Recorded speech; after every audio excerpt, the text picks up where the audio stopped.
ఆమేన్. అందరూ ఆమేన్ చెప్దాం. ఆమేన్. ఆమేన్. ఆమేన్.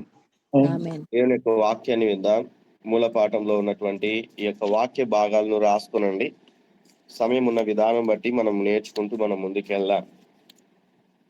వాక్య భాగాలు తెస్సలోనికి రాసినటువంటి మొదటి పత్రిక 4వ అధ్యాయము 13 నుంచి 18 వచనాలు. అదే రీతిగా కొరింథీయులకు రాసినటువంటి మొదటి పత్రిక 15వ అధ్యాయము 51 నుంచి 52 వచనాలు.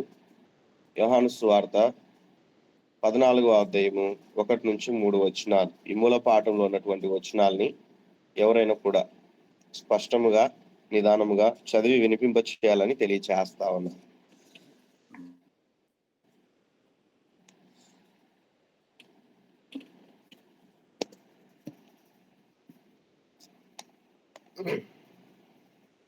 తెస్సలోనికి రాసినటువంటి మొదటి పత్రిక 4. మీకు స్క్రీన్ కనిపిస్తుందండి అందరికి? Praise the lord.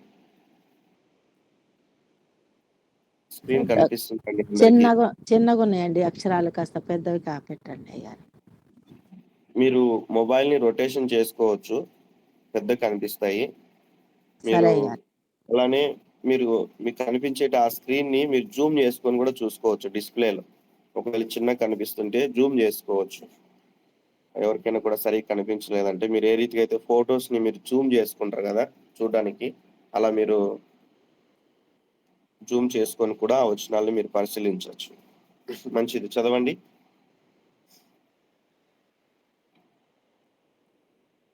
సహోదరులారా, నిరీక్షణ లేని ఇతరుల వలె మీరు దుఃఖపడకుండా నిమిత్తము నిద్రించుచున్న వారిని గూర్చి మీకు తెలియకుండుట మాకు ఇష్టం లేదు.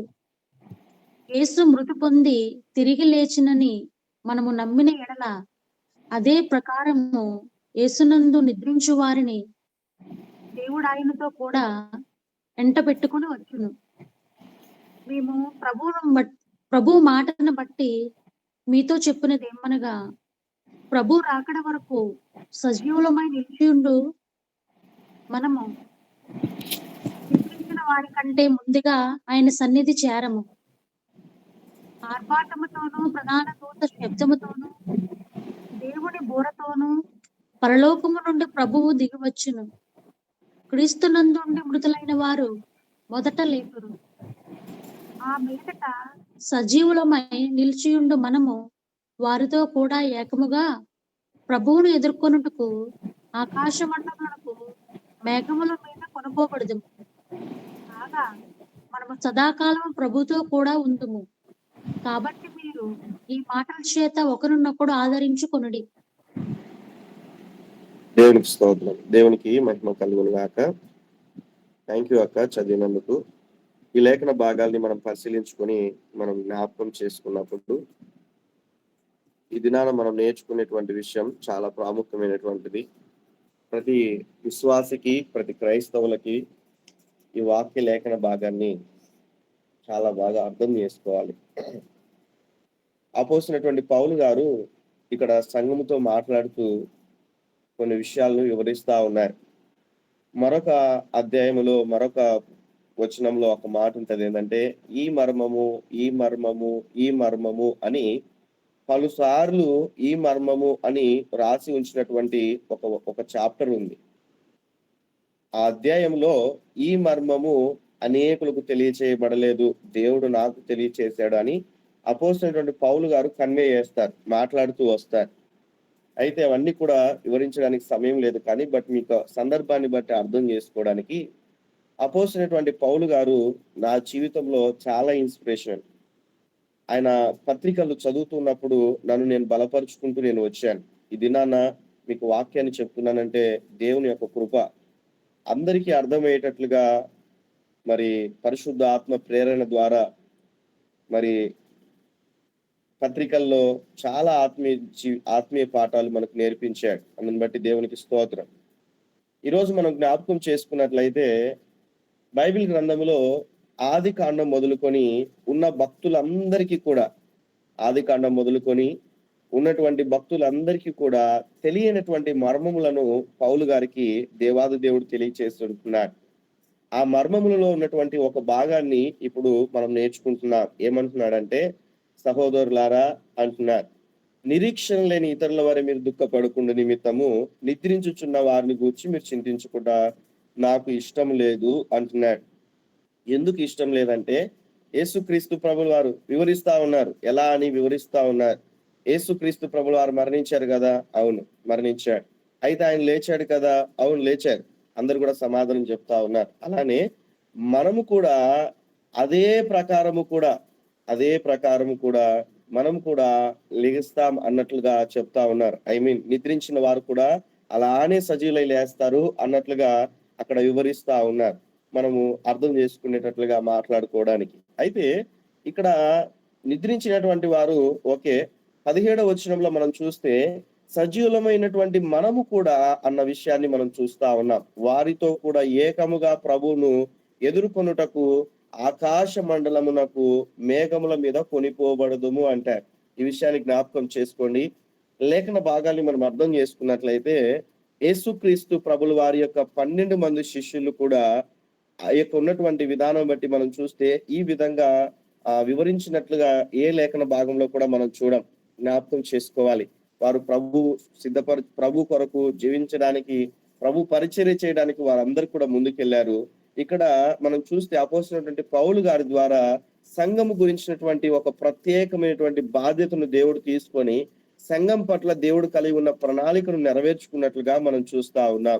ఈ ఉదయకాల సమయంలో మనం నేర్చుకోవాల్సినటువంటి విషయం ఏమిటంటే, మనము ప్రభువుని ఎదుర్కొనుటకు అనే విషయాన్ని మనం చూస్తాం. మనము ప్రభువుని ఎదుర్కొనుటకు ఆకాశ మండలమునకు మేఘం మీద కొనిపోబడదము అనే విషయాన్ని మనం చూస్తా ఉన్నాం. ఈ ఉదయకాల సమయంలో నన్ను అడగనివ్వండి ఒక ప్రశ్న. నేను మిమ్మల్ని అడుగుతా ఉన్నాను. ఏమిటంటే, కొనిపోబడదము అంటే ఏమిటండి అర్థం? ప్రభువును ఎదుర్కొనుటకు ఆకాశ మండలమునకు మేఘం మీద కొనిపోబడదుము అన్న విషయాన్ని మనం చూస్తాం. తీసుకొని వెళ్ళడం, తీసుకొని పోవడము. బైబిల్ గ్రంథంలో 2 వ్యక్తులు కొనిపోబడ్డారు. ఎవరు?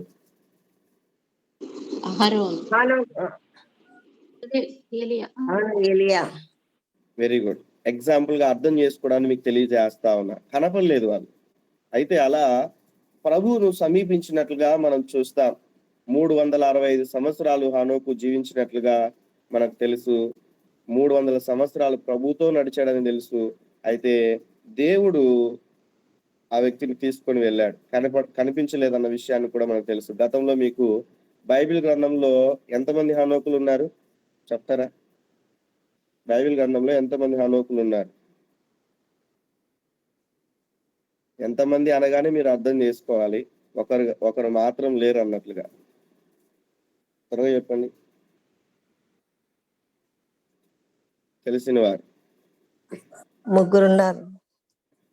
ముగ్గురా? మిగతా వారు?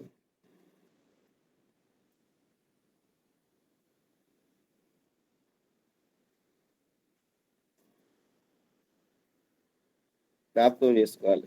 మీకు హోంవర్క్ అది. ఈరోజు సాయంత్రం లోపల చెప్పాలి బైబిల్ చదివి మీరు. ఓకేనా? నాకు మెసేజ్ చేయండి. ఎవరిని అడగద్దు. మళ్ళీ మీ సేవకుల్ని వాళ్ళని అడగకోకుండా మీకై మీరే తెలుసుకొని మీకై మీరే చదువుకొని చెప్పాలి. ఓకేనా? అది మీకు హోంవర్క్. మంచిది. ఇక్కడ మనం చూస్తే నేను చెప్పొచ్చు ఆన్సర్, బట్ మీరు కూడా వాటిని ఎంతవరకు ట్రై చేస్తారో చూద్దాం అన్నట్లుగా మీకే వదిలేస్తా ఉన్నా. మరొకరు ఎవరు కొనిపోబడ్డారు? ఏలియాను కూడా మనం చూస్తా అర్థం చేసుకోవడానికి. అలా చూస్తుండగానే హనోక్ అయితే చూడకుండానే కనిపించకుండా వెళ్ళిపోయాడు. ఏలియా అయితే ఎలీషా చూస్తుండగా కొనిపోబడ్డాడు. ఆలోచన చేయాలి. 2 ఎగ్జాంపుల్స్ మీ ముందు ఉంచా. వచనాలు చూపించడానికి సమయం లేదు. అయితే ఇక్కడ మనం చూస్తే వీటన్నిటిని బట్టి కాగా మనము సదాకాలము అన్న విషయాన్ని మనం చూస్తాం. ప్రభువుతో కూడా ఉందుము అన్న విషయాన్ని జ్ఞాపకం చేసుకోవాలి. ఈ భూమి మీద సదాకాలము జీవించే వారు ఎవరైనా ఉన్నారా? ఇక్కడున్న వారిలో సదాకాలం ఉద్యోగం చేసే వాళ్ళు ఉన్నారా? సదాకాలం వ్యాపారం చేసే వాళ్ళు ఉన్నారా? సదాకాలము అన్న విషయంలో మనం చూస్తే ఈ భూమి మీద కంటిన్యూగా లేకుంటే కంప్లీట్ గా చేసేవారు ఉన్నారా? సమాధానం చెప్పాలి. మీరు మాట్లాడితే నేను కొంచెం ఫాస్ట్ గా ముందుకెళ్ళడానికి నేను ముందుకెళ్తాను. త్వరగా చెప్పండి. సదాకాలం నేను జీవిస్తాను అన్న విషయం చెప్పగలరా? ఎవరు ఎవరు లేదు. ఎవరు జీవించలేరండి. ఎవరు లేరు. ఈ మాటను మనం అర్థం చేసుకోవాలి. అయితే సదాకాలం కూడా ప్రభువుతో కూడా ఉందుము అన్న విషయాన్ని మనం చూస్తా ఉన్నాం. అయితే అలా ఉండాలంటే మనం కొన్ని క్రియలు చేయాలి. వాటి గురించి నేను నెక్స్ట్ స్లైడ్స్ లో మీకు కొన్ని విషయాలు చూపిస్తూ మనం ముందుకు వెళ్తాను. అందుకే కొరింథీయులకు రాసినటువంటి మొదటి పత్రిక 15వ అధ్యాయము 51, 52 వచనాల్లో ఇదిగో మీకు ఒక మర్మము తెలుపుచున్నాను అన్న విషయాన్ని మనం చూస్తాం. ఏంటి ఆ మర్మము అన్న విషయాన్ని మనం చూస్తే మనమందరం కూడా నిద్రించము గాని అన్న విషయాన్ని మనం చూస్తా ఉన్నాం. నిద్రించము గాని నిమిషములో ఒక రెప్పపాటున కడబూర మోగగానే మనం అందరం కూడా మార్పు పొందుదము అన్న విషయాన్ని మనం చూస్తాం. ఈ కడబూర అనే దానికి ఈ భూమి మీద అనేక మంది రకరకాలైనటువంటి విషయాలు తెలియజేస్తా ఉన్నారు. కడబూర అంటే చివరి బూర కదా, 7 బూరల్లో చివరి బూర ఊదినప్పుడు జరుగుతుందేమో అన్నట్లుగా అది అపోహ, అది తప్పు. అక్కడ ఉన్నటువంటి బూరలు ఊదినప్పుడు జరిగిన సంభవాలు వేరు, ఇక్కడ ఉన్నటువంటి ఈ కడబూర వేరు. చాలా జాగ్రత్తగా ఆలకించాలి. ఈ రోజు ఎంతో మంది గొప్ప గొప్ప సేవకులు కూడా అనేకమైనటువంటి యొక్క రాకడ గురించినటువంటి విషయాల్లో తప్పుడు బోధ చేస్తా ఉన్నారు. ఈ విషయాన్ని జ్ఞాపకం ఉంచుకోవాలి. దేవుని యొక్క వాక్యాన్ని సరైనటువంటి రీతిగా అర్థం చేసుకోవాలని ప్రభు పేరిట మనం చేస్తా ఉన్నాను. అయితే ఇక్కడ మనం చూస్తే ఒక మర్మము తెలుపుచున్నాను అంటాడు. ఆ అధ్యాయంలో చాలా సార్లు మర్మము అన్న విషయాన్ని మనం చూస్తాం. తర్వాత మీరు చదువుకోనండి. అయితే ఇక్కడ మనం చూస్తే మనం అందరము కూడా నిద్రించము కానీ నిమిషములో ఒక రెప్ప పాటున అన్న విషయాన్ని మనం చూస్తాం. ఒక రెప్ప పాటున. ఒకసారి మీరు అందరు కూడా నా స్వరంలో వింటున్నారు కదా, వింటున్న వారు ఒకసారి హల్లెలూయా చెప్పండి. Praise the Lord. Hallelujah. Hallelujah. Hallelujah. 6 మంది. ఓకే, మంచిది. ఒకసారి మీరు కళ్ళు అలా కనురెప్పలు అలా ఆర్పి మళ్ళీ మూసేయండి. మూసి తెరవండి. జస్ట్ అర్థం చేసుకోవడానికి. ప్రభు రాకడ సమయంలో కూడా మనం చూస్తే అలా కనురెప్ప పాటున జరిగిపోతాది. ఈ విషయాన్ని జ్ఞాపకం ఉంచుకోవాలి. ఏ రీతిగా అయితే హనోకు కొనిపోబడ్డాడో, ఏ రీతిగా అయితే చూస్తుండగానే ఏలియా కొనిపోయబడ్డాడో, అలానే క్రైస్తవ జీవితంలో ఉన్నటువంటి సంఘముగా పిలువబడుతున్నటువంటి రక్షింపబడినటువంటి వారికి ఇదే క్రియ జరుగుతుంది అన్న విషయాన్ని మీకు తెలియచేస్తా ఉన్నాను. అయితే ఇక్కడ మనం చూస్తే కనురెప్పు పాటున కడబూర మ్రోగగానే మనం అందరం కూడా మార్పు పొందుతాం. ఏంటి ఈ మార్పు అంటే, ఈ శరీరం అనేటువంటిది, ఈ భౌతిక శరీరం అనేటువంటిది మార్చబడుతుంది. అర్థం చేసుకోవడానికి యేసుక్రీస్తు ప్రభులు వారు మరణించక మునుపు ఆయన శిష్యులతో పాటు ఉండేవాడు. ఆయన ఇంటిలోనికి ప్రవేశిస్తే వారు కూడా ఇంట్లోనికి ప్రవేశించేవారు. ఆయన మరణించి తిరిగి లేచి పునరుత్థానుడు అయిన తర్వాత శిష్యులందరూ కూడా ఒక ఇంట్లో ఉన్నారు. అయితే ఇంట్లో ఉన్నప్పుడు ఆ తలుపులు వేసినట్లుగానే ఉన్నాయి. యేసుక్రీస్తు ప్రభులు వారు లోనికి ప్రవేశించారు. అనగా ఏ తలుపు కూడా ఆయన అడ్డుకోలేకపోయింది. అనగా ఆ దేహము వేరే అన్న విషయాన్ని మనం అర్థం చేసుకోవాలి. ఆ దేహం ఎట్లుంటదంట అంటే నేను చూడలేదు, మీరు చూడలేదు, బట్ అర్థం చేసుకోవాలి వాక్యాన్ని. కాబట్టి ఇక్కడ మనం చూస్తే శిష్యులందరూ కూడా చూస్తుండగానే యేసుక్రీస్తు ప్రభులు వారు ఆ ఇంట్లోనికి ప్రవేశించాడు. తలుపు గుండా కాదు సుమా, దేవుని యొక్క సన్నిధిలో ఆ దేహాన్ని మీరు ఆలోచన చేయండి. అలానే యేసుక్రీస్తు ప్రభుల వారి యొక్క రాకడ సమయంలో కనురెప్ప పాటున జరిగేటువంటి యొక్క క్రియలో మనం చూస్తే ఈ బిల్డింగ్స్ మనల్ని ఆపలేవు, ఈ అంతస్తులను మనం ఆపలేవు. జ్ఞాపకం చేసుకోవాలి, ఏది కూడా మనల్ని ఆపలేదు. కానీ కనురెప్ప పాటుని మన దేహములు మార్చబడతాయి అన్న విషయాన్ని మనం అర్థం చేసుకోవాలి. యోహాను సువార్త 14వ అధ్యాయం 1-3 వచనాలు చెప్తే, మీ హృదయాల్ని కలవరపడేయకండి. ఉద్యోగం రాలేదని, వ్యాపారం లేదని, పిల్లలు లేరని, లేకుంటే పలానది ఇల్లు లేదని, లేకుంటే పొలము లేదని, వ్యాపారం సరిగా లేదని, ఈ యొక్క సంబంధమైనటువంటి ఇహ సంబంధమైనటువంటి వాటి మీద మనసు ఉంచుకొని మీ హృదయంలో కలవరపడనీయకూడదు అన్న విషయాన్ని అర్థం చేసుకోవాలి. అలానే దేవుని యందు విశ్వాసం ఉంచుతున్నారు కదా, నా యందు కూడా విశ్వాసం ఉంచుడి, నా తండ్రి ఇంట అనేక నివాసములు కలవు అంటాడు. ఈ రోజు జ్ఞాపకం ఉంచుకోవాలి, మీకు అందరికి కూడా సొంత గృహాలు ఉన్నాయి. పోనీ రెంట్ హౌస్లైనా కూడా మీరు ఉండొచ్చు. ఉదయాన్నే లేచి పనికి వెళ్తారు, సాయంకాల సమయంలో ఖచ్చితంగా ఇంటికి వస్తారు. పోనీ 2 దినాల తర్వాత 3 దినాల తర్వాత అయినా కూడా మీకున్న పనిని ముగించుకొని తిరిగి మీ ఇంటికి వస్తారు. అవునంటారా కాదంటారా? స్పందించాలి త్వరగా. అవును. అయితే అలానే మనమందరము కూడా ఈ లోకానికి సంబంధించిన వారము కాదు అన్న విషయాన్ని మనం అర్థం చేసుకోవాలి. దేవుని ఆలోచనలో నుంచి మనం వచ్చి ఉంటున్నాం. మనం అందరం కూడా పరలోకానికి సంబంధించిన వారము అన్న విషయాన్ని జ్ఞాపకం చేసుకోవాలి. కొంతమంది ఉంటారు, వలసలాగా వెళ్ళిపోతారు, వాళ్ళు అక్కడనే స్థిరపడిపోతారు. మనం అలా ఉండకూడదు. చాలా జాగ్రత్తగా ఆలకించండి. ఆధ్యాత్మిక జీవితంలో, విశ్వాస జీవితంలో ప్రభు కొరకు జీవిస్తున్నటువంటి మనమందరము కూడా ఈ భూమి చాలా బాగుందని, లేకుంటే ఈ లోకము చాలా బాగుందని, లోకంలో ఉన్నటువంటి ప్రతి మలినానికి మనం అంటు పెట్టుకొని ఈ లోకంలో జీవించే వారంగా మనం ఉండకూడదు. కానీ మన గమ్యం పరలోక రాజ్యము, మన పరలోకానికి సంబంధించిన వారం అన్న విషయాన్ని గుర్తుకు చేసుకుంటూ కొలస్సీ 3:1-3 తర్వాత చదువుకోనండి. కొలస్సీ పత్రిక 3:1-3 మన మనస్సు అంతా కూడా పైనే ఉండాలన్న విషయాన్ని మనం చూస్తాం. ఈ రోజు జ్ఞాపకం చేసుకోవాలి. నీ మనస్సు ధనం పైన, రకరకాలటువంటి పరిస్థితుల్లో ఉన్నట్లయితే, నీ ప్రభు పైన నీ మనస్సు ఉంచినట్లయితే సమస్తాన్ని కూడా దేవుడు నీకు అనుగ్రహిస్తాడు. ఈ విషయాన్ని జ్ఞాపకం ఉంచుకోవాలి. నా తండ్రి ఇంట అనేక నివాసములు కలవు, లేని ఎడల మీతో చెప్పుదును, మీకు స్థలము సిద్ధపరచ వెళ్ళుచున్నానంటాడు యేసుక్రీస్తు ప్రభులు వారు. నేను వెళ్ళి మీకు స్థలమును సిద్ధపరిచిన ఎడల నేనుండు స్థలంలో మీరు కూడా ఉండులాగున మరలా వచ్చి అన్న విషయాన్ని మనం చూస్తా ఉన్నాం. అంటే మనం దేవుని యొక్క ఆలోచనలో నుంచి మనం వచ్చి ఉంటున్నాం. అలానే మరలా వచ్చి నా యొద్ద ఉండుటకు మిమ్మల్ని తీసుకొని పోదును అంటాడు. మరలా వస్తాను నేను, మళ్ళీ నా దగ్గర ఉండడానికి మిమ్మల్ని తీసుకొని వెళ్తానని శిష్యులకు చెప్తా ఉన్నాడు. అదే రీతిగా సంఘముగా ఉన్నటువంటి మనం అందరం కూడా అర్థం చేసుకోవాలి ఈ మాటని. యేసుక్రీస్తు ప్రభుల వారు మరలా వస్తారు. యేసుక్రీస్తు ప్రభుల వారు మొదటి రాకడ గురించిన అవగాహన మనకు ఉన్నట్లయితే, రెండవ రాకడలో ఉన్నటువంటి ఆ యొక్క అవగాహనను మనం నేర్చుకుంటాం. మొదటి రాకడ పాపుల కొరకు ఆయన భూమి మీదకి వచ్చాడు. రెండవ రాకడ పరిశుద్ధుల కొరకు ఆయన ఈ భూమి మీదకి రానయ్యుంటున్నాడు. ఈ విషయాన్ని జ్ఞాపకం చేసుకోవాలి. ఇక్కడ మనం చూస్తే ఎందుకు ఆయన ఈ భూమి మీదకి వస్తా ఉన్నాడు, ఎవరి కోసం ఆయన వస్తా ఉన్నాడంటే, దేవుడు ఉచితముగా దేవుడు మనకు అనుగ్రహించినటువంటి రక్షణను కాపాడుకుని వారికి దేవుడు తిరిగి తీసుకొని వెళ్తాడు. పరిశుద్ధుల కొరకు ఆయన వస్తాడు.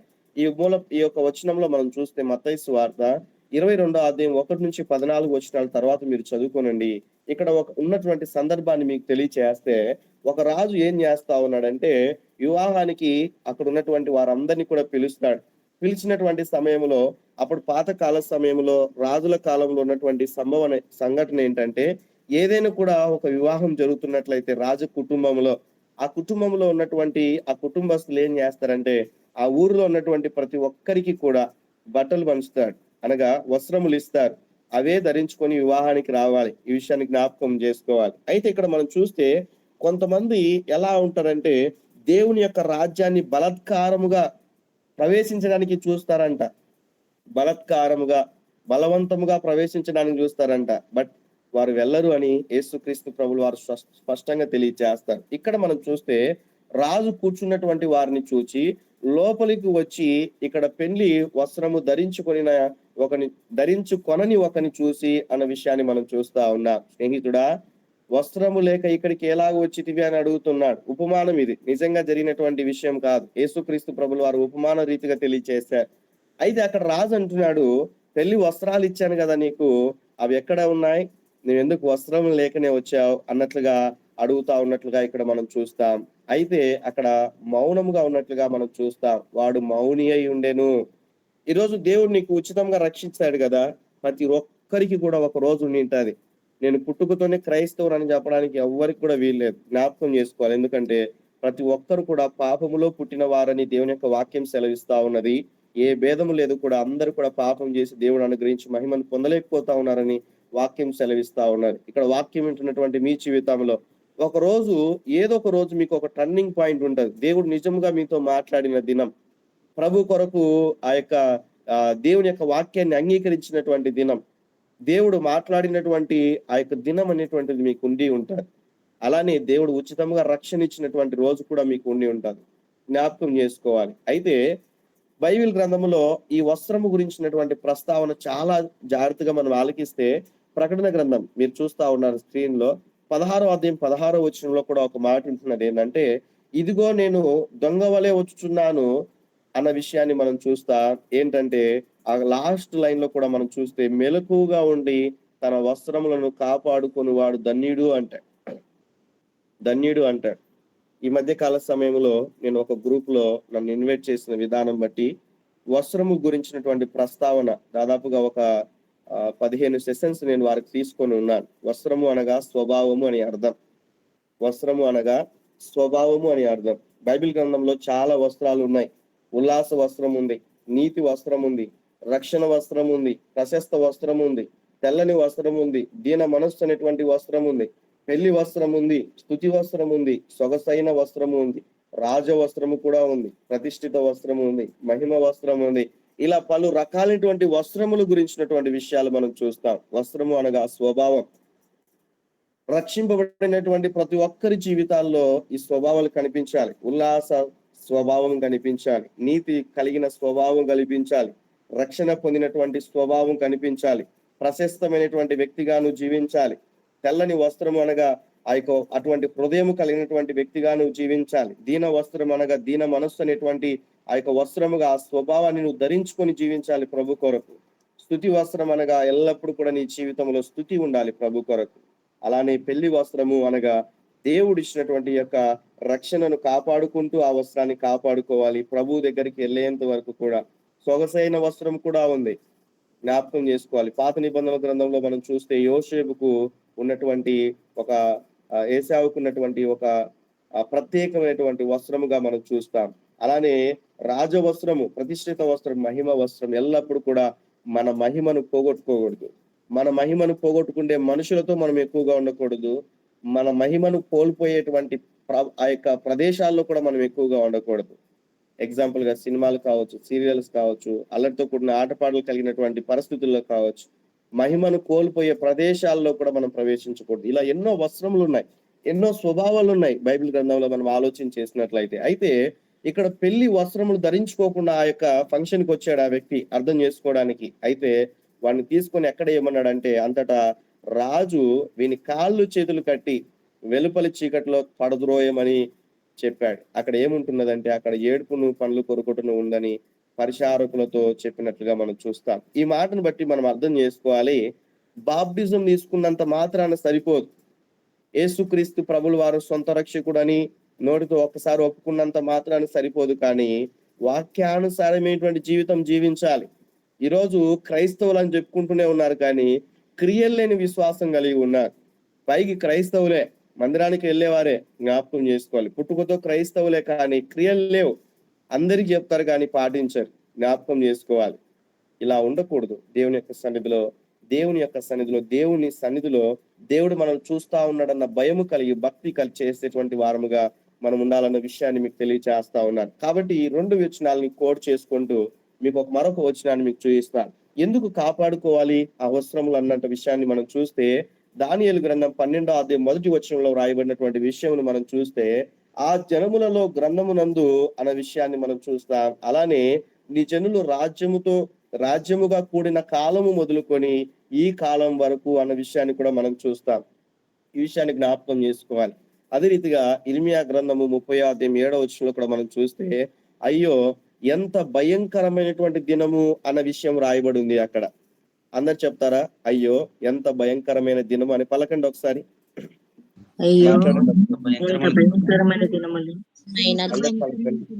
మాట్లాడండి ఒకసారి, పలకండి అలా. అయ్యో ఎంత జ్ఞాపకం చేసుకోవాలి. అయ్యో ఎంత భయంకరమైన దినం. అయ్యో అని ఎప్పుడంటా మనము? ఘోరమైనటువంటి రీతిగా ఒక వ్యక్తి మరణించినప్పుడు, ఘోరమైనటువంటి రీతిగా ఒక వ్యక్తి ప్రవర్తించినప్పుడు అయ్యో అంటాం మనం. ఆలోచన చేయాలి. అయ్యో ఎంత భయంకరమైనటువంటి దినము. అట్టి దినము మరి ఒకటి రాదు. ఆలోచన చేయాలి. అట్టి దినం అంట మళ్ళీ ఇంకొకటి రాదంట. అది యాకోబు సంతతి వారికి ఆపద తెచ్చు దినము అన్న విషయాన్ని మనం చూస్తాం. ఎన్ని గోత్రాలు ఉన్నాయి మనకి? త్వరగా చెప్పండి, ఫాస్ట్ గా చెప్పాలి. 12 గోత్రాలు ఉన్నాయి. ఎవరి నుంచి వచ్చాయి ఈ యొక్క గోత్రాలు? ఇశ్రాయేలు యాకోబు నుంచి వచ్చాయి. యాకోబు సంతతి వారికి ఆపద వచ్చు దినము అనే విషయాన్ని ఈ 12 గోత్రాల్లో నుంచి మనం ఆలోచన చేసినప్పుడు, అయినను వారు దానిలో పడకుండా రక్షింపబడుదురు అన్న విషయాన్ని మనం చూస్తాం. ఇలా మనం బైబిల్ గ్రంథంలో నుంచి మనం చూస్తూ మనం వస్తే, మనం అందరం కూడా జ్ఞాపకం చేసుకోవాలి. దేవుడు కలిగి ఉన్న ప్రణాళికను మనం చూస్తే, అయినను మనము దానిలో పడకుండా రక్షింపబడతామంట. ఎలా రక్షింపబడతాం? వస్త్రములు కాపాడుకున్నప్పుడు, పెళ్లి వస్త్రాన్ని కాపాడుకున్నప్పుడు, రక్షణ వస్త్రాన్ని కాపాడుకున్నప్పుడు, నీతి వస్త్రం కాపాడుకున్నప్పుడు, ఇలా దేవుడు ఇచ్చినటువంటి ఆ యొక్క స్వభావాల్ని మనం కాపాడుకున్నప్పుడు అయినను వారు దానిలో నుండి పడకుండా రక్షింపబడుదురు అన్న విషయాన్ని మనం చూస్తా ఉన్నాం. గతంలో నేను సెకండ్ కమింగ్ టీచ్ చేస్తున్న సమయంలో సమయంలో నేను 70 వారాల గురించి మీకు వివరించాను వాటి గురించి. కానీ ఈరోజు సండే కనుక నేను క్లాస్ రూపంలో కాకుండా మెసేజ్ రూపంలో కూడా తీసుకోవాలన్న విధానం బట్టి నేను ఇలా ముందుకు వెళ్తా ఉన్నా. అయితే మీరు ఒక్కటే గుర్తుపెట్టుకోవాలి, ఒక దినం వస్తది, అది భయంకరమైన దినం. ఆ దినములో, ఆ రోజులో, లేకుంటే ఆ పరిస్థితుల గుండా మనం పోకుండా ఉండాలి అని దేవుడు ప్రణాళిక కలిగి ఉన్నాడు. చూడండి, ఇర్మియా గ్రంథంలోనే ప్రవచిస్తా ఉన్నాడు ఆ మాటని. అయినను కూడా దానిలో పడకుండా రక్షింపబడతాం. దేవుడు కలిగి ఉన్న ప్రణాళిక ఎల్లప్పుడు కూడా నేను రక్షించాలని, ఎల్లప్పుడు కూడా నేను కాపాడాలని. నువ్వే దేవునికి దూరం అయిపోతా ఉంటావు, వాక్యం చదువుకోకుండా, ప్రార్థన చేసుకోకుండా, సహవాసంలో ఉండకుండా, ప్రభువుకు దూరంగా వెళ్ళిపోతా ఉంటావు, దేవుడు చెప్పినట్లుగా నడుచుకోకుండా. బట్ దేవుడు ఎంత ప్రేమ కలిగి ఉన్నాడన్న విషయాన్ని జ్ఞాపకం చేసుకోవాలని ప్రభు పేరిట మనం చేస్తా ఉన్నారు. ఇప్పుడు మీరు ఒక టైం లైన్ చూస్తా ఉన్నారు. ఇది చాలా ప్రాముఖ్యమైనటువంటి విషయం. ఇవన్నీ కూడా సంఘాల్లో బోధించరు, ఈ విషయాన్ని జ్ఞాపకం చేసుకోవాలి. బట్ వాక్యాన్ని మనం నేర్చుకోవాలి సరైనటువంటి రీతిగా. ఒక టైం లైన్ మనం చూస్తా ఉన్నాం. యేసుక్రీస్తు ప్రభుల వారు ప్రథమ ఫలముగా ఆయన పునరుత్థానుడైనట్లుగా మనం చూస్తాం. మీరు నెంబర్ 1 చూస్తా ఉన్నారు. నెంబర్ 1 అనేటువంటి పాయింట్ లో యేసుక్రీస్తు ప్రభుల వారే మనకు మాదిరి. ఏ విషయంలో అయినా కూడా, అన్ని విషయాలైనా కూడా నీవు మాదిరిగా ఎంతో మందిని తీసుకుంటుంటావు కదా, అందరికన్నా ప్రాముఖ్యంగా యేసుక్రీస్తు ప్రభుల వారిని తీసుకోవాలి. ఎందుకో తెలుసా? ఆయన చీకట్లోనే లేచి ప్రార్థన చేసేవాడు. ఆయన చాలు మనకి ఎగ్జాంపుల్. ఉదయాన్నే లేచి, తెల్లవారుజామున లేచి ప్రభు సన్నిధిలో ఉండడం నేర్చుకోవడానికి ఎగ్జాంపుల్. జ్ఞాపకం చేసుకోవాలి. ఆయన వాక్యాన్ని చదివేవాడు. ఆయన ద్వారానే మనం ఎగ్జాంపుల్ గా తీసుకోవచ్చు. మనం కూడా వాక్యం చదవాలి. ఆయన సహవాసంలో ఉండేవాడు, మనం కూడా సహవాసంలో ఉండాలి. యేసుక్రీస్తు ప్రభుల వారు సమాజ మందిరంలో బోధించాడు. మనము కూడా ఇతరులకు బోధించు వారంగా ఉండాలి, ఎగ్జాంపుల్ గా. ఆయన శ్రమ పడ్డాడు. ఈరోజు క్రైస్తవులు శ్రమ పడడానికి ఇష్టపడట్లేరు. ఆశీర్వాదం కావాలి, అన్ని కూడా ఆశీర్వాదం ఉండాలి. శ్రమలు రాకూడదు, బాధ ఉండకూడదు, ఉపద్రవాలు ఉండకూడదు. ఇవన్నీ కూడా మనం చూస్తాం, జ్ఞాపకం చేసుకోవాలి. రోమీయులకు రాసిన పత్రిక 8వ అధ్యాయంలో ఉంటుంది దేవుని ప్రేమించు వారికి అన్న విషయం. అలానే మనం చూస్తే క్రీస్తు ప్రేమ నుండి మిమ్మల్ని ఎడబాపు వాడేవాడు అనే విషయాన్ని కూడా మనం చూస్తాం. శ్రమైనను, బాధైనను, హింసైనను, కరువైనను, ఉపద్రవమైన ఏదైనా కూడా మిమ్మల్ని ఎడబాపునా అన్న విషయాన్ని ఒక క్వశ్చన్ మార్క్ మనం చూస్తాం.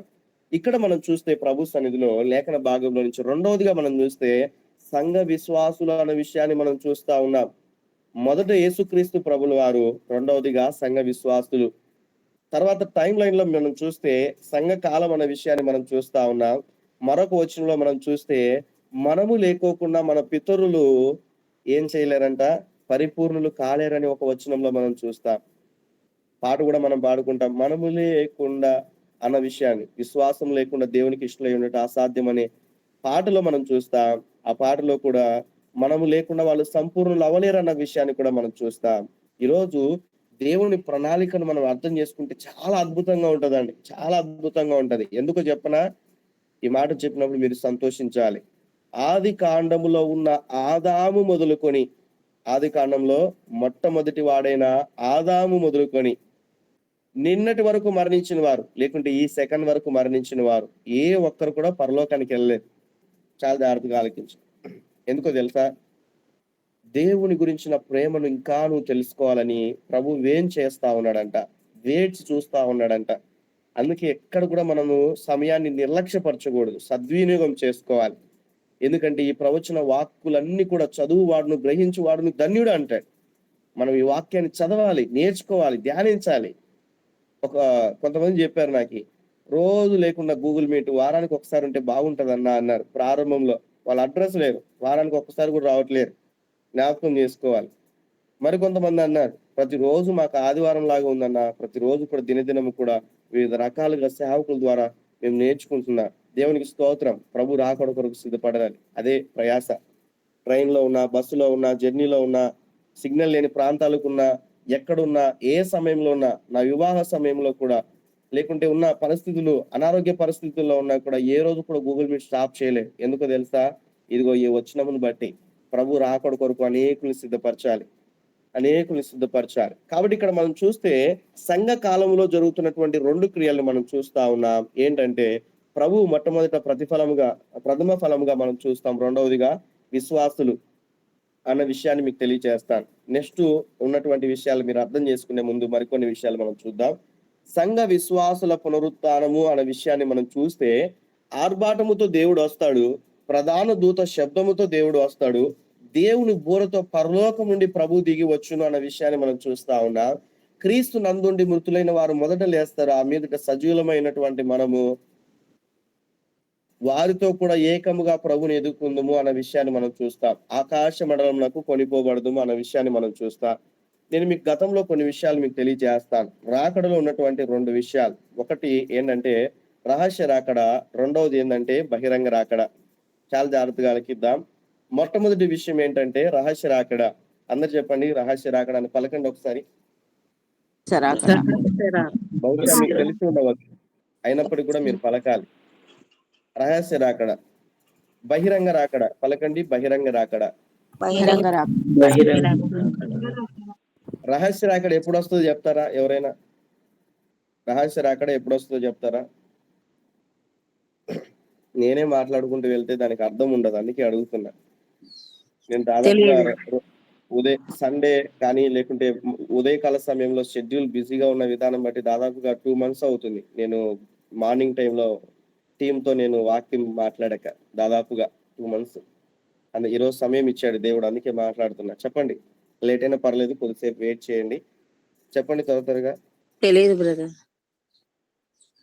తెలుసా రహస్య రాకడ ఎప్పుడు వస్తుందో తెలియదు. ఒకవేళ తెలుసు అని చెప్పే వాళ్ళంటే వాళ్ళు అబద్ధ ప్రవక్తలు, అబద్ధ విశ్వాసులు, అబద్ధ బోధకులు అని మనం అర్థం చేసుకోవాలి. అర్థమవుతుంది కదండి? క్లారిటీ కోసం మిమ్మల్ని అడిగాను, అందరికి కూడా ఒక అవగాహన ఉండాలని. యేసుక్రీస్తు ప్రభుల వారు కూడా అంటారు, నా గురించి ఏమనుకుంటున్నారు ప్రజలు? ఫీడ్బ్యాక్ అడుగుతాడు కదా, శిష్యులను అడుగుతాడు ఆయన. అలానే మిమ్మల్ని కూడా అడుగుతా ఉన్నా. అలా అడిగినప్పుడు వాళ్ళు గుర్తు పెట్టుకుంటారు ఏంటి వాస్తవము, ఏంటి అవాస్తవం అని. అందుకే కాబట్టి ఈ రహస్య రాకడ అనేటువంటిది మనం చూస్తే ఎవ్వరికి కూడా తెలియదు. పరలోకంలో ఉన్న దూతలకు కూడా తెలియదంట. జ్ఞాపకం చేసుకోవాలి, ఎవ్వరికి కూడా తెలియదు అన్న విషయాన్ని మనం చూస్తాం. తెలిస్తే మనకు తెలుసు, ఫలాని ట్రైన్ ఎన్నికి వస్తుందో తెలిస్తే మనం సిద్ధపడతాం, ఫలాని బస్సు ఎన్నికి వస్తుందో తెలిస్తే మనం సిద్ధపడతాం. కాబట్టి ఆలోచన చేయాలి. ఏదైనా కూడా ఫలానా టైం అనేటువంటిది మనం తెలిసినప్పుడు హాస్పిటల్ ఎన్నికి, స్కూల్ ఎన్నికి, లేకుంటే ఉన్న ప్రతిది కూడా ఎన్నికో అన్న విషయాన్ని ఒక టైం తెలిస్తే దాన్ని బట్టి ముందో వెనుక వెళ్ళడానికి ప్రయత్నం చేస్తాం. బట్ రాకడ అనేటువంటిది, ఈ రహస్య రాకడ అనేటువంటిది సమయం తెలియదు, దినము తెలియదు, ఏ సంవత్సరమో తెలియదు. అయితే తెలియని దాని కొరకు సిద్ధపడడమే గొప్ప ఇక్కడ దాగి ఉన్నటువంటి మర్మం అన్న విషయాన్ని మనం చూస్తా ఉన్నాం. కాబట్టి ప్రభు కొరకు ఎంత జాగ్రత్తగా మనం జీవించాలో యేసుక్రీస్తు ప్రభుల వారు మనకు తెలియచేస్తా ఉన్నారు ఈ పౌలు గారి ద్వారా. జ్ఞాపకం చేసుకోవాలి. అదే రహస్య రాకడ ఎత్తబడిన తర్వాత బహిరంగ రాకడకి సమయం తెలుసు. ఎన్ని సంవత్సరాలు? అందరు చెప్పాలి త్వరగా. రహస్య రాకడికి బహిరంగ రాకడికి ఉన్న సమయం తెలుసు, కానీ రహస్య రాకడ ఎప్పుడు దొరుకుతుందో తెలియదు. కానీ బహిరంగ రాకడ, రహస్య రాకడికి మధ్య సమయం అనేటువంటిది దేవుడు చెప్పాడు. చెప్పండి, ఎంత సమయం ఉంది? 1000 సంవత్సరం. ఎంత సమయం ఉంది? 1000 సంవత్సరాలని అక్క చెప్పారు. మిగతా వారు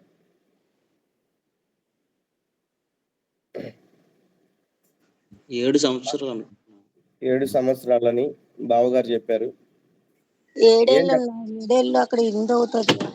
7 సంవత్సరం 7 years అని చెప్పారు. గుడ్. ఏం చెప్పని వారికి ఏం తెలియదు అని అర్థం. నేను అలానే అర్థం చేసుకుంటాను, ఏమైనా అనుకోండి.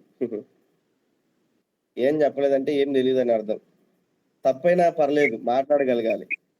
7 సంవత్సరాలు. వెరీ గుడ్, మంచిది, వెరీ గుడ్. చక్కగా సమాధానం చెప్తా ఉన్నారు. కాబట్టి మనం చూస్తే మీరు చెప్పిన విషయం కరెక్ట్. బహిరంగ రాకడకి రహస్య రాకడికి ఉన్న వ్యత్యాసం ఏంటంటే, ఈ రహస్య రాకడ అనేటువంటిది ఎప్పుడు వస్తుందో మనకు తెలియదు, కానీ ఈ రహస్య రాకడ వచ్చిన తర్వాత 7 సంవత్సరాలకి బహిరంగ రాకడ వస్తుంది. ఆ బహిరంగ రాకడలో మనం కూడా ఆయనతో పాటు ఈ భూమి మీదకి వస్తాం. జ్ఞాపకం చేసుకోవాలి, అది అక్కడ ఉన్నటువంటి వ్యత్యాసం. రహస్య రాకడలో ఈ భూమి మీద ఉన్న వారందరూ కూడా కొనిపోబడరు, కానీ కేవలం ప్రభు కొరకు, ఆ సమయం కొరకు, ఆ గడియ కొరకు ఎదురు చూస్తూ ఉంటారు కదా, వారు మాత్రమే ఎత్తబడతారు. ఆలోచన చేయాలి. ఇంకా అయితే ఇక్కడ మనం చూస్తే క్రీస్తు నందుండి మృతులైన వారు మొదట లేతురు అన్న విషయాన్ని మనం చూస్తాం.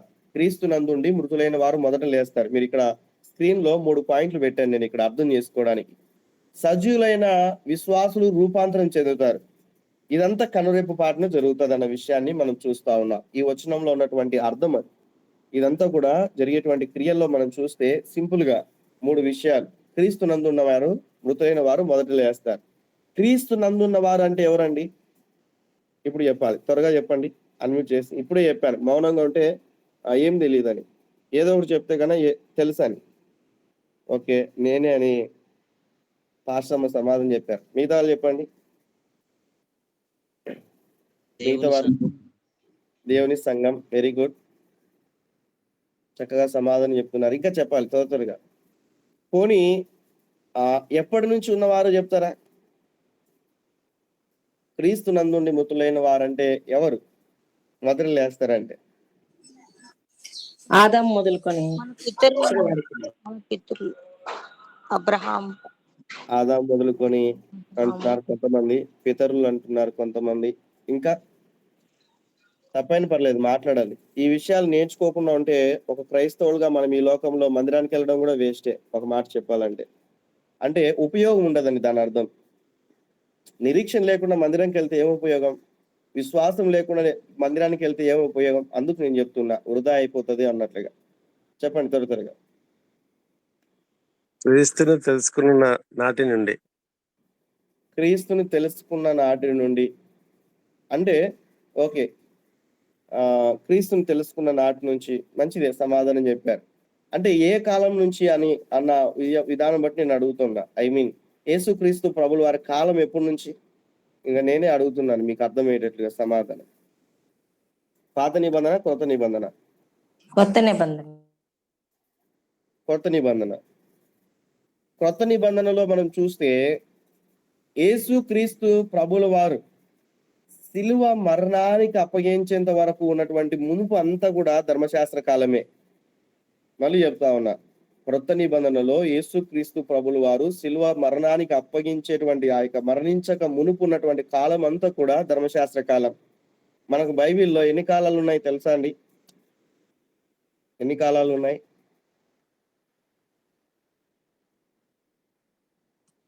గతంలో చెప్పాను నేను.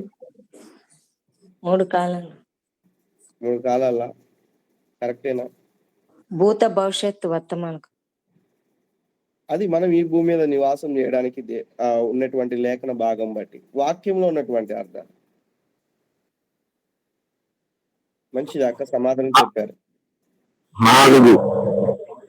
4 అంటున్నారు. మంచిది. మళ్ళీ మర్చిపోయినట్టున్నారు, బహుశా కొంతమంది లేరేమో. మళ్ళీ వాటి గురించి నేను వివరిస్తాను. బైబిల్లో 10 కాలాలు ఉన్నాయి. 10 కాలాలు: అజ్ఞాన కాలం, మనసాక్షి కాలం, ధర్మశాస్త్ర కాలం. ఇలా మనం ఒక్కొక్క కాలం గురించి మనం చూస్తే కృపాకాలం, కృపకాలం గతించిపోయిన తర్వాత శ్రమల కాలం, ఇలా జ్ఞాపకం చేసుకోవాలి. అయితే మనము కృపాకాలంలో ఉన్నాం. ఈ కృపాకాలంలో యేసు క్రీస్తు ప్రభుల వారు పుట్టినప్పటి నుంచి అదే రీతిగా ఆయన మరణించేటువంటి సమయం వరకు ఉన్నటువంటి, లేకుంటే ఇప్పటి వరకు ఉన్నటువంటిది, ప్రభు రహస్య రాకడ వరకు ఉండేటువంటి కాలం ఏంటంటే కృపాకాలము అన్న విషయాన్ని జ్ఞాపకం చేసుకోవాలి. ఎందుకంటే యోహాను సువార్త 1వ అధ్యాయంలో రాయబడి ఉంటుంది 14వ వచనంలో, తీన అవసరం లేదు కానీ ఆ వాక్యం శరీరధారి కృపా సత్య సంపూర్ణుడిగా ఈ భూమి మీదకి వచ్చాడు అంటాడు. యేసు క్రీస్తు ప్రభుల వారు మన ఎడల కృపను అనుగ్రహించాడు. ఇదంతా కూడా కృపాకాలం, జ్ఞాపకం చేసుకోవాలి. ఈ కృపాకాలం అయిపోయిన తర్వాత శ్రమల కాలం ప్రారంభింపబడతాయి, జ్ఞాపకం చేసుకోవాలి. అందుకే పాట కూడా ఉంటుంది చక్కగా, ఒక భక్తుడు రాశాడు, కృపకాలం గతించి పోవుచున్నది, శ్రమకాలం ప్రారంభమవుచున్నది అన్నట్లుగా. కాబట్టి ఇక్కడ మనం చూస్తే ఈ కృపాకాలంలో యేసు క్రీస్తు ప్రభుల వారు వచ్చినటువంటి వారు. అందుకే నేను అడిగాను ఏంటంటే ఏ కాలం నుంచి ఉండవచ్చు అని. అయితే ఆదాం మొదలుకొని ఉన్నటువంటి వారి గురించి కాదు ఈ ఒక ఉన్నటువంటి మర్మం. కేవలము యేసు క్రీస్తు ప్రభుల వారు మరణించిన తర్వాత ఆయన జననము, ఆయన పునరుత్థానము నమ్మినటువంటి వారు జ్ఞాపకం చేసుకోవాలి. ఆయన జననాన్ని, ఆయన మరణాన్ని, ఆయన పునరుత్థానాన్ని, ఈ మూడింటిని నమ్మినటువంటి వారికి మాత్రమే రహస్య రాకడ. చాలా జాగ్రత్తగా ఆలకించాలి. అందరూ కాదు, పితరులు కాదు, ఆదాము కాదు, లేకుంటే అబ్రహాము కాదు, దావీదు కాదు, ఈ ఓల్డ్ టెస్ట్మెంట్ లో ఉన్నటువంటి వారు ఎవరు కూడా కాదు ఇక్కడ ఉన్నటువంటి ఈ సందర్భము అన్న విషయాన్ని అర్థం చేసుకోవాలి. పాత నిబంధనలు ఉన్నటువంటి వారందరినీ కూడా భక్తులని పిలుస్తారు, కొత్త నిబంధనలు ఉన్నటువంటి వారిని విశ్వాసులని పిలుస్తారు. జ్ఞాపకం చేసుకోవాలి. ఇక్కడ మనం చూస్తే యేసు క్రీస్తు నందున్నటువంటి వారు, అంటే యేసు క్రీస్తు నందు అంటే యేసుక్రీస్తు ప్రభుల వారు పుట్టిన తర్వాత ఆయన యొక్క మాటలు విని, ఆయన యొక్క బోధని విని, ఆయన యందు నమ్మిక ఉంచినటువంటి వారు, ఆయన మరణాన్ని అర్థం చేసుకున్నవారు, ఆయన పునరుత్థానాన్ని అర్థం చేసుకున్నటువంటి వారు, ప్రభు కొరకు జీవిస్తున్నటువంటి వారు అన్న విషయాన్ని మనం అర్థం చేసుకోవాలి. అందుకే సంఘం అనేటువంటిది ఒక అద్భుతం అండి. చాలా విషయాలు మనం నేర్చుకోవచ్చు.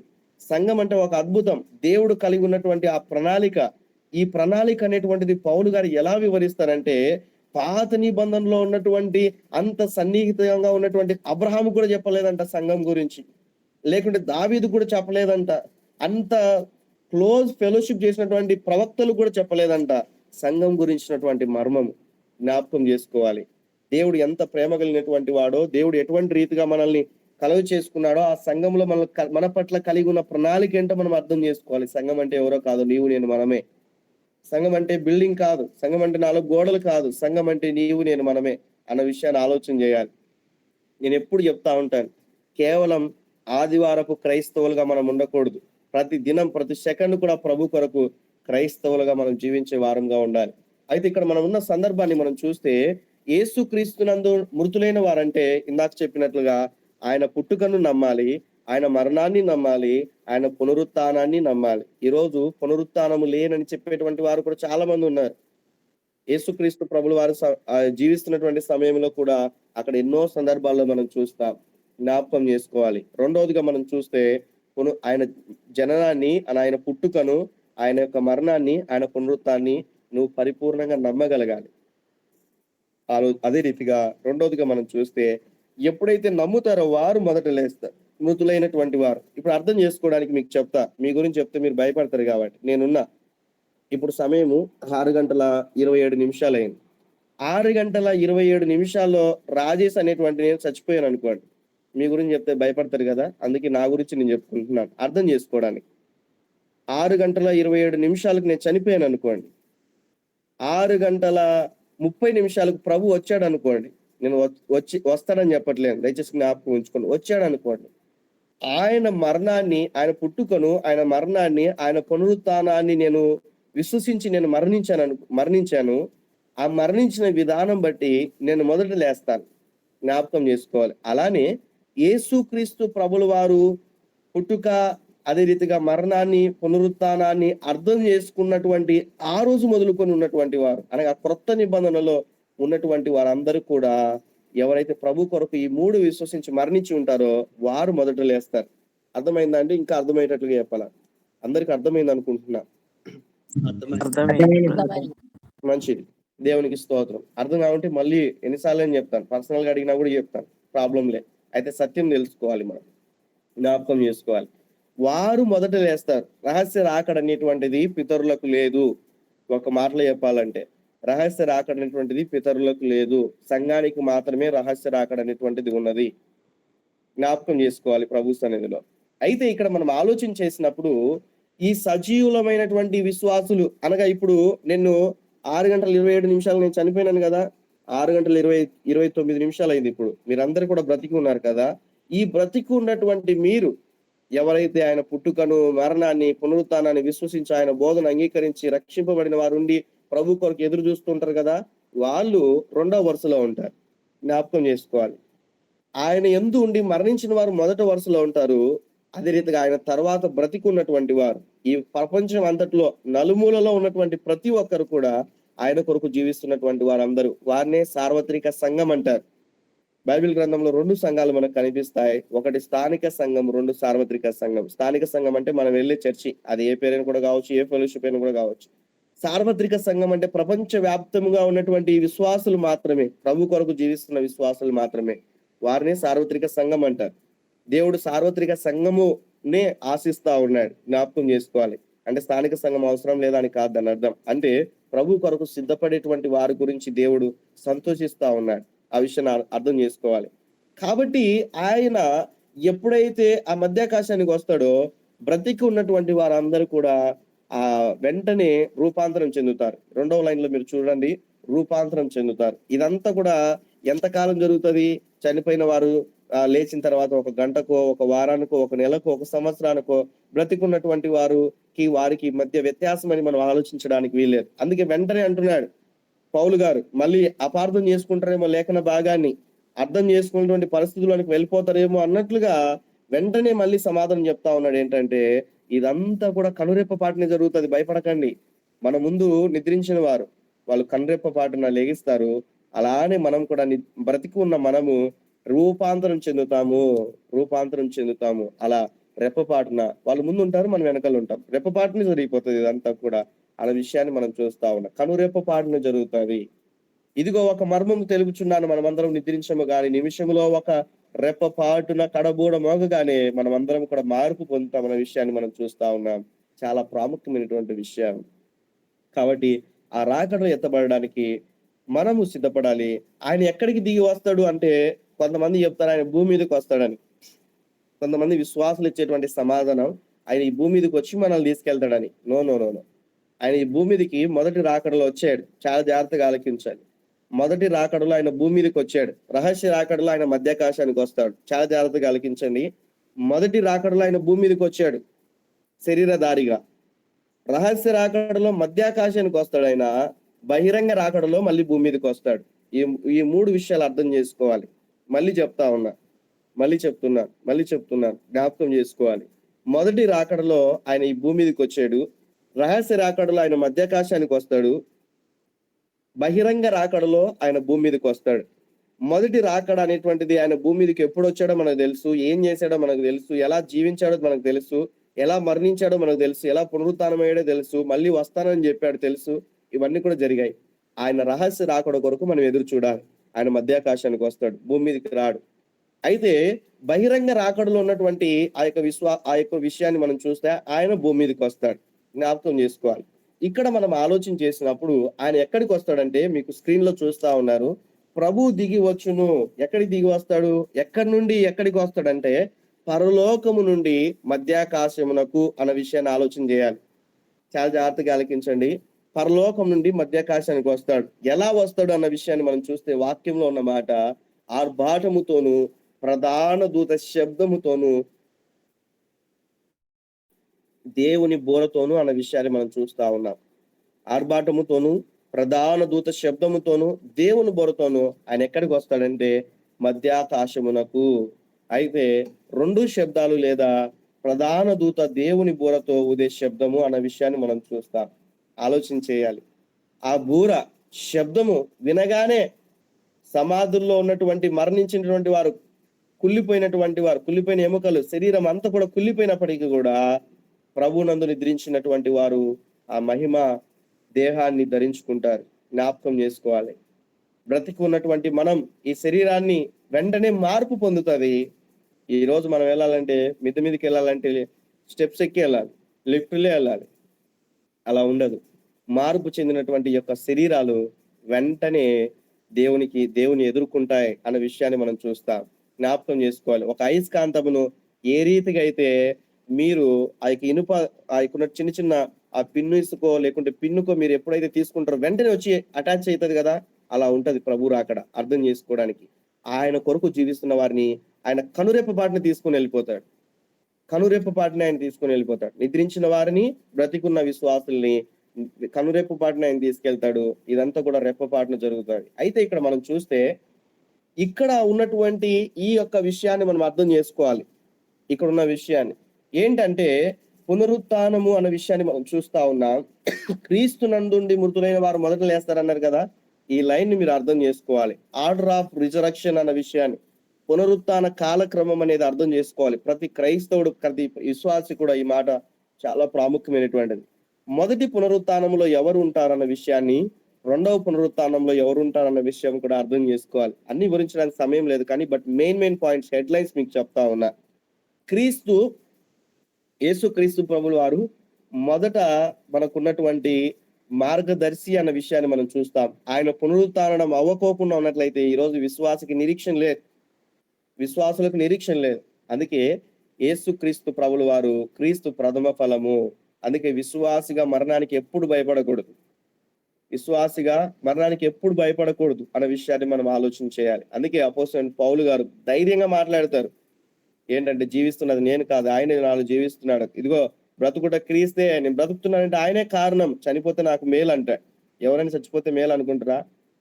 జ్ఞాపకం చేసుకోండి. చావైతే నాకు లాభం అంటాడు. ఎందుకో తెలుసా? ప్రభుతో ఉండొచ్చు అన్న సంతోషం. ఇక్కడ మనం ఆలోచన చేయాలి. ప్రభు సన్నిధిలో క్రీస్తు ప్రథమ ఫలముగా ఉన్నాడు. ఇక్కడ మీరు చూస్తా ఉన్నారు మొదట పునరుత్థానం అనే పాయింట్ లో, మొట్టమొదటి పాయింట్ లో మీరు చూస్తా ఉన్నారు యేసు క్రీస్తు ప్రభుల వారు ప్రథమ ఫలము అన్న విషయాన్ని. రెండవదిగా మనం చూస్తే సంఘ విశ్వాసులు అనగా మనకన్నా ముందు నిద్రించిన వారు.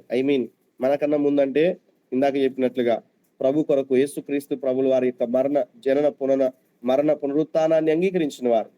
అలానే బ్రతికున్నటువంటి మనం సంఘ విశ్వాసులకి మొదటి వరుసలో 2వ లైన్ లో మనం చూస్తా ఉన్నాం. మూడవదిగా మనం చూస్తే పాత నిబంధన భక్తులు శ్రమల కాల హతసాక్షులకు ఎప్పుడు ఉంటదంటే, వాటి గురించి కూడా సమయం ఉన్నప్పుడు నేను మీకు వివరిస్తాను. వారు కూడా మనతో పాటు రారు, జ్ఞాపకం చేసుకో, పునరుత్థానం అవ్వరు. ఈ విషయాన్ని జ్ఞాపకం చేసుకోవాలి. కొంత సమయం ఉంది ఇచ్చాడు అక్కడ. ఈ 2 వచనాలు మీరు చదువుకున్నప్పుడు మీకు అర్థమవుతుంది. సమయం ఉన్నప్పుడు వాటి గురించి కూడా నేను వివరిస్తాను. 2వ పునరుత్థానంలో ఎవరు ఉంటారంటే అన్యజనులు. ఎన్ని పునరుత్థానాలు ఉన్నాయి చూడండి, ఆలోచన చేయండి. ఒకటే పునరుత్థానం కాదు, పునరుత్థాన వరుసలు ఇవన్నీ కూడా. ఇంకా మీరు అర్థం చేసుకోవడానికి మీకు ఒక మాటను మీకు చూపిస్తాను. ఇక్కడ మీరు కాలక్రమేమం చూస్తా ఉన్నారు. అందరు చూస్తా ఉన్నారా? చూస్తున్న వారు ప్రైజ్ లార్డ్ చెప్పండి ఒకసారి.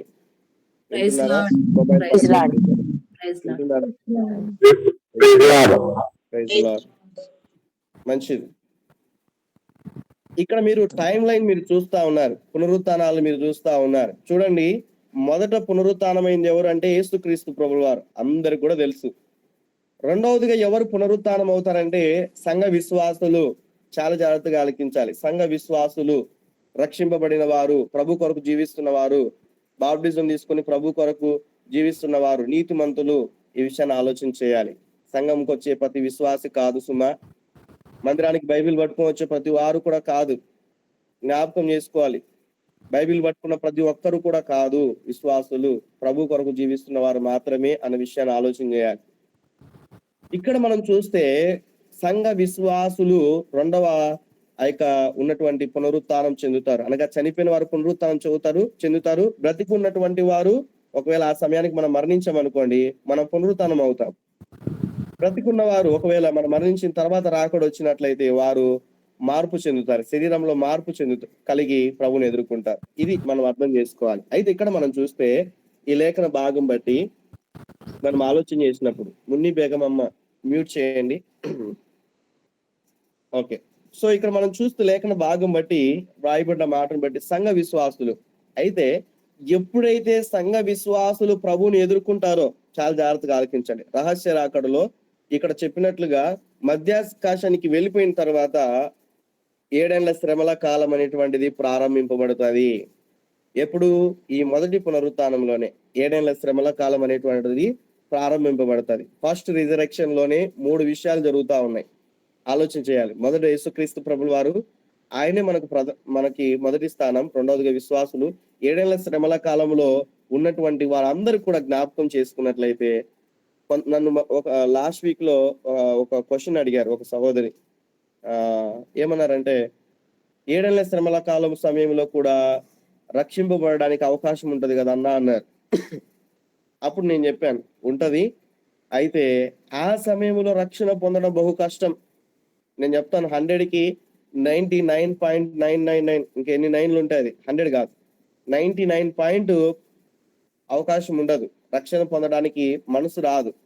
అక్కడ ఉండేటువంటి శ్రమలు మామూలు శ్రమలు కాదు. అవి అందరూ కూడా చెప్తారు 3.5 సంవత్సరాలు ఏంటంట శ్రమలు, 3.5 సంవత్సరాలు మహాశ్రమలని. బట్ వాక్యంలో ఉన్న మాట ఏంటంటే ఒక్కటే ఉంది, మునుపు జరగనటువంటి శ్రమలు ఈ భూమి మీద జరుగుతాయి. ఎప్పుడు? సంఘాన్ని దేవుడు తీసుకొని వెళ్ళిన తర్వాత. చాలా జాగ్రత్తగా ఆలకించండి. అందుకే మీకు చెప్పాను, ఏమంటున్నాడంటే ఇక్కడ సంతతిని దేవుడు ఏం చేస్తాడంట? కాపాడుతానన్నాడు. దేవుడు వాగ్దానం ఇస్తాడు, దానిలో పడకుండా దేవుడు రక్షిస్తానని దేవుడు లేఖన భాగంలో మనం చూస్తా ఉన్నాను. సంఘాన్ని కాపాడుతానని కూడా దేవుడు ఇంకా మరొక వచనంలో కూడా ఆయన మాట్లాడతాడు. ఇక్కడ ఉన్న విషయాన్ని మనం చూస్తే మనం లేఖన భాగమును బట్టి మనం కొనుక్కోబడతాం అన్న విషయాన్ని మనం చూస్తూ వచ్చాం. అయితే ఈ యొక్క పునరుత్థాన వరుసలో మనం జ్ఞాపకం చేసుకుంటున్నాం ఏంటంటే, ఎప్పుడైతే ఈ యొక్క శ్రమల కాలం అయిపోతుందో, ఈ శ్రమల కాలం అనేటువంటిది అయిపోతుందో, అప్పుడు పాత నిబంధనలో ఉన్నటువంటి భక్తులు కూడా ఏమవుతారంటే, అదే రీతిగా శ్రమల కాలంలో ఉండి ప్రభు కొరకు హతసాక్షులు అవుతారు కదా, వారికి కూడా పునరుత్థానం ఉంటది. ఈ మూడు కూడా ఏంటంటే మొదటి పునరుత్థానం అంటారు. జ్ఞాపకం చేసుకోవాలి. అలా అని పితరులందరూ కూడా రహస్య రాకడలోకి వస్తారేమో అన్నట్లుగా ఆలోచన చేయకండి దయచేసి. అది వాక్య క్రమం కాదు. సంఘం పట్ల దేవుడు కలిగి ఉన్న ప్రణాళికే వేరు. ఆల్రెడీ సంఘం గురించి నేను 40 గంటలు మాట్లాడాను. 40 సెషన్స్ తీసుకున్నాను నేను సంఘం గురించి, కేవలం సంఘం గురించి. జ్ఞాపకం చేసుకోవాలి, మళ్ళీ మర్చిపోకూడదు మీరు. ఒకవేళ వినని వారు ఉంటే వినండి, వాటి గురించి వివరించినటువంటి విషయాలు చాలా అద్భుతంగా ఉంటాయి. సహస్రాబ్ది అంటే 1000 ఏళ్ల పరిపాలన. ఈ 1000 ఏళ్ల పరిపాలనలో ఎవరు రారంటే, ఈ యొక్క ఉన్నటువంటి అన్యజనులు ఉండరు అన్న విషయాన్ని కూడా మనం చూస్తాం. సమయం ఉన్నప్పుడు వీటి గురించి నేను మీతో మాట్లాడతాను. అయితే సహస్రాబ్ది 1000 ఏళ్ల పరిపాలనలో అన్యజనులు ఉండరు. వీరికి ఎప్పుడు జరుగుతుందంటే, 1000 ఏళ్ల పరిపాలన జరిగిపోయిన తర్వాత అన్యజనులకి, ఈ భూమి మీద పుట్టి అనగా ఈ భూమి మీద నివాసం చేసి ప్రభువుని అంగీకరించుకోకుండా చనిపోయినటువంటి వారందరికీ కూడా అప్పటి వరకు, ఇప్పుడు బ్రతికున్న వాళ్ళంటే సమాధులు లేసి వచ్చారు, బ్రతికున్న వారు ప్రభువుని ఎదుర్కొన్నారు, శ్రమల కాలంలో కూడా ఈ హతసాక్షులు అయిపోయారు, వీళ్ళందరికీ కూడా పునరుత్థానం అయిపోయింది. మరి అన్యజనులు ఏంటి, మనకన్నా ముందుగా చనిపోయిన వారు కావచ్చు, వీళ్ళందరికీ పరిస్థితులు ఏంటి అంటే, అన్యజనులకి ఈ 1000 ఏళ్ల పరిపాలన అయిపోయిన తర్వాత వాళ్ళకు పునరుత్థానం ఉంటది. వాళ్ళకి ఇంకేం ఉండదు, డైరెక్ట్ గా నరకానికే. ఈ విషయాన్ని జ్ఞాపకం చేసుకోవాలి. వాళ్ళకి ఇంకా డైరెక్ట్ నరకమే. అదే రక్షింపబడినటువంటి విశ్వాసులకు తీర్పు కూడా లేదండి. నేటి సంఘాల్లో సేవకులు ఎలా అయిపోయారంటే, అనకూడదు కానీ విశ్వాసుల్ని భయాందోళనలోకి కలిగించేటువంటి స్థితిలుగా వాక్యం చెప్తా ఉన్నారు. ఇదిగో దేవుడు నిన్ను నూనెలో ఎంచుతాడని ఒకరు చెప్తే, ఒక ప్రసంగంలో మరొకరు చెప్తారు దేవుడు నిన్ను పెద్ద ఎల్ఈడి వేసి నువ్వు చేసిన పాపాలు అక్కడ చూపిస్తాడని చెప్పి సేవకులు కూడా ఉన్నారండి. విశ్వాసుల్ని భయపెట్టేటువంటి స్థితిలో భక్తి జీవితాన్ని కొనసాగింపజేస్తా ఉన్నారు. అదే క్రీస్తు ప్రేమను తెలియచేసి, ఈ మర్మాన్ని తెలియచేస్తే ప్రభు కొరకు ధైర్యంగా జీవించడానికి ఎంత ఉపయోగకరంగా ఉంటది ఆలోచన చేయాలి. ప్రభు సన్నిధిలో, దేవుని సన్నిధిలో మనం చూస్తే చాలా అద్భుతంగా ఉంటదండి. నేను చెప్పను ఒక మాట, క్రీస్తు వాక్యాన్ని మనం సరైనటువంటి రీతిగా అర్థం చేసుకున్నట్లయితే, బైబిల్ని వాక్యం చెప్తున్నది, ఎవడైనా క్రీస్తు యేసునందు ఉన్న ఎడల వాడు నూతన సృష్టి, న్యూ క్రియేషన్ అంతే, ఇంకా పాతవేం లేవు ఇంకా. అదే రీతిగా ఆయన ఎందు విశ్వాసం ఉంచువాడు చనిపోయినను కూడా బ్రతుకును. మరొక వచనంలో ఉంటది కదా, మరొక వచనంలో ఇంకొకటి ఏముంటది తెలుసా, ఆయన ఎందు విశ్వాసం ఉంచువాడు చీకటిలోనికి రాక, అనగా మరణంలోనికి లేకుంటే తీర్పులోనికి రాక అన్న విషయాన్ని మనం చూస్తాం. జీవంలోనికి దాటి ఉన్నాడు అంతే, ఇంకా తీర్పులోనికి లేదు. విశ్వాసికి తీర్పు లేదండి. ఒక మాట చెప్పాలంటే, మీరు నమ్మినట్లయితే మీకు తీర్పు లేదు. నేను వాక్యాన్ని నమ్మాను, దేవుడు నాకు తీర్పు తీర్చడని. ఏమని, ఆయన యందు విశ్వాసం ఉంచి వాడు చనిపోయిన బ్రతుకుని అన్నాడు కదా. ఆయన యందు ఉన్నటువంటి వారికి, ఆయన విశ్వసించే వారికి తీర్పులోనికి రాక జీవంలోనికి దాటి ఉన్నాడు. ఇంకా తీర్పుకి ఏం పని మనకి? తీర్పు లేదు మనకు. ఆల్రెడీ సంఘాల పట్ల దేవుడు కలిగి ఉన్న ప్రణాళిక వేరు. దేవుడు వెళ్ళిపోతాడు మనల్ని. తీర్పు ఎవరికి ఉంటదంటే, ప్రభువును ఎరగని వారికి. దేవుడు విశ్వాసులకు తీర్పిచ్చేటువంటి విధానం వేరు. దీన్ని సరైనటువంటి రీతిగా అర్థం చేసుకోవాలి. ఈ తీర్పు అంటే శిక్ష కాదు. అర్థం చేసుకోవడానికి మీకు ఒక మాట చెప్తాను. మీ అందరికి ఒక ఎగ్జామ్ పెట్టానండి. 10కి 10 మార్కులు తీసుకున్నటువంటి వారికి ఏంటంటే ఒక గిఫ్ట్ అని చెప్తాను. 10కి 10 మార్కులు తీసుకున్నట్లయితే ఒక బైబిల్ గిఫ్ట్ ఇస్తానని చెప్తానండి. 9 మార్కులు తెచ్చుకున్న వాళ్ళకి బైబిల్ గిఫ్ట్ లేదంటాను. ఇప్పుడు చెప్పండి, మీలో కొంతమందికి 10 మార్కులు వచ్చాయి, వాళ్ళకి నేనేమి ఇవ్వాలి? త్వరగా చెప్పాలి. నేనేమి ఇవ్వాలి? గిఫ్ట్ ఇవ్వాలి. గిఫ్ట్ ఇవ్వాలి. ఏం గిఫ్ట్? బైబిల్. మీరు 9 మార్కులు తెచ్చుకున్నారు, చాలా కష్టపడ్డారు, 9 మార్కులు తెచ్చుకున్నారు. కొంతమంది 1 తెచ్చుకున్నారు, 2 తెచ్చుకున్నారు. వాళ్ళకి గిఫ్ట్ ఉంటుందా? ఉండదు. అలా ఆలోచన చేయాలి. పోనీ నేను 10 మార్కులు తెచ్చుకోకుంటే శిక్ష ఉంటుందని నేను చెప్పానా? చెప్పాలి త్వరగా. చెప్పానా? లేదు. ఇదే మాటని విశ్వాసం అర్థం చేసుకోవాలి.